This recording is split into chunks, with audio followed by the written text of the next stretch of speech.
Hello everyone. In this short video, I'm going to talk about linear independence. So this is related to Module 1 vectors.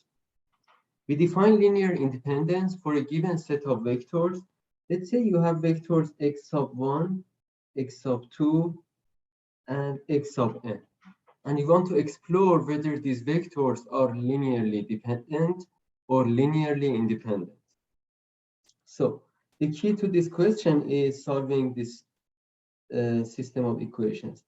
Alpha sub 1, x sub 1 plus alpha sub 2, x sub 2 plus alpha sub n, x sub n is equal to 0. And then we have to find the values of alpha. So if for I from 1 to n, all alpha i's are equal to 0, in that case, we say these vectors are linearly independent. If not, otherwise,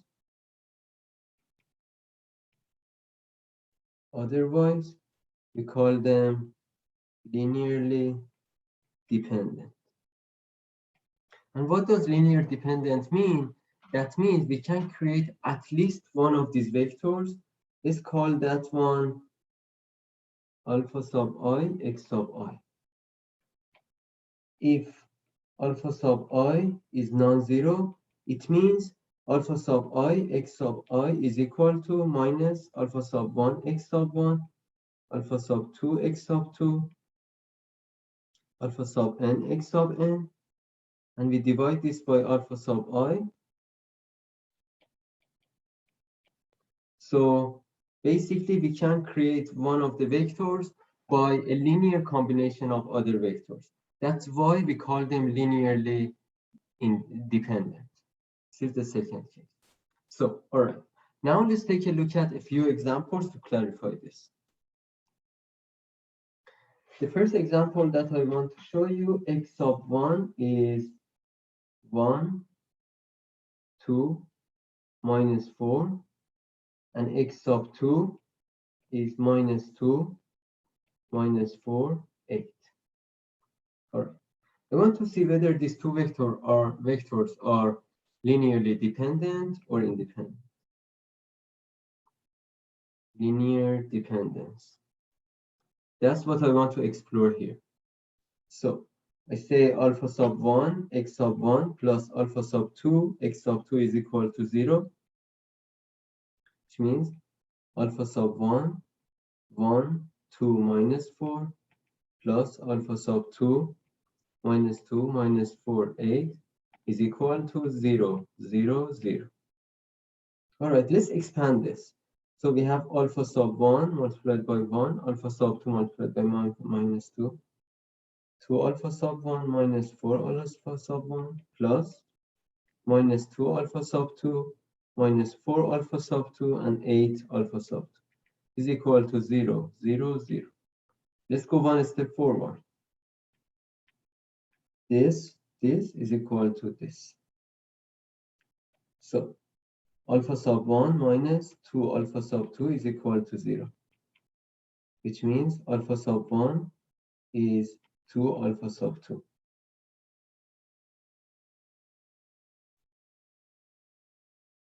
So basically, if I choose alpha sub 1 to be equal to 1, let's actually wait a second. All right, so this is one of our equations.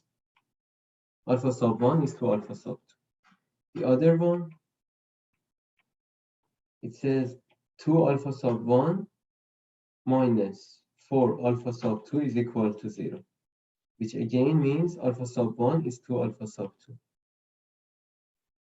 And what's the third equation? Minus 4 alpha sub 1 plus 8 alpha sub 2 is equal to 0. Minus 4 alpha sub 1 plus 8 alpha sub 2 is equal to 0, which means alpha sub 1 is equal to alpha sub 2. So as you can see, all these three lead to the same equation.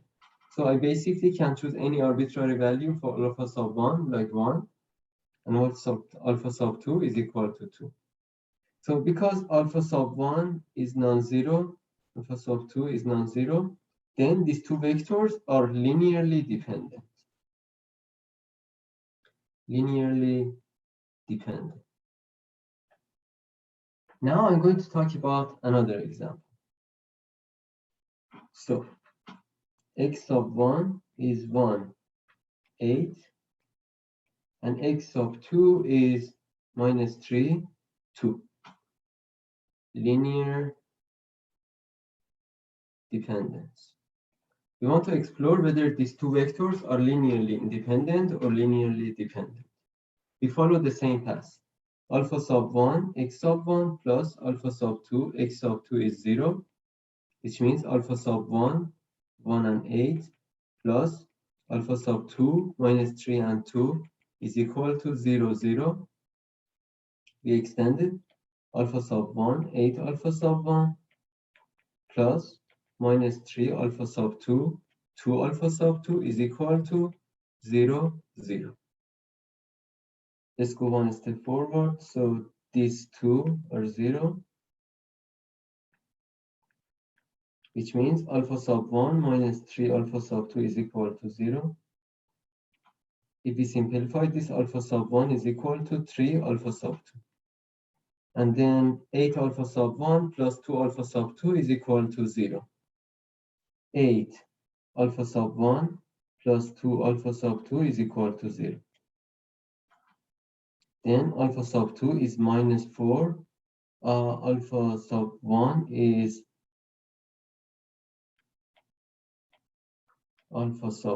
is equal to minus alpha sub 2 divided by 4.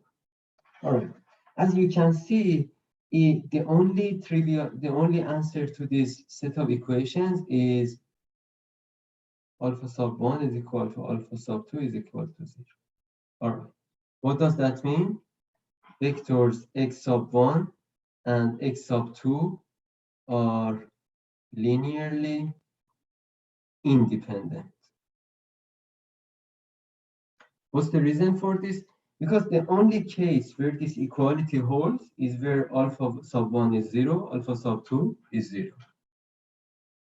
Let me try to show these some examples visually. So this one, 1, 8 minus 3, 2.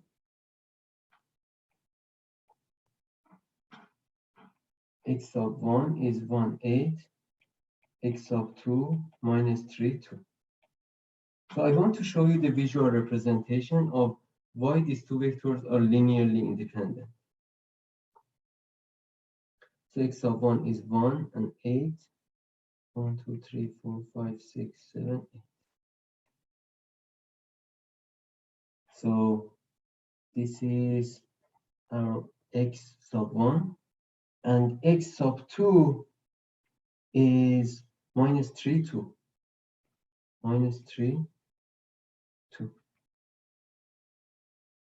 So as you can see, these two vectors, x sub 1 and x sub 2, are not in the same direction. Now I want to bring an example of two. So these are linearly independent vectors. I want to show you an example of two linearly dependent vectors. Let's say 1, 3, x sub 2, minus 1, minus 3. So I leave it to you to realize why these two are linearly dependent. Why? Using alpha sub 1, x sub 1 plus alpha sub 2, x sub 2 is equal to 0. But I want to show you the visual representation.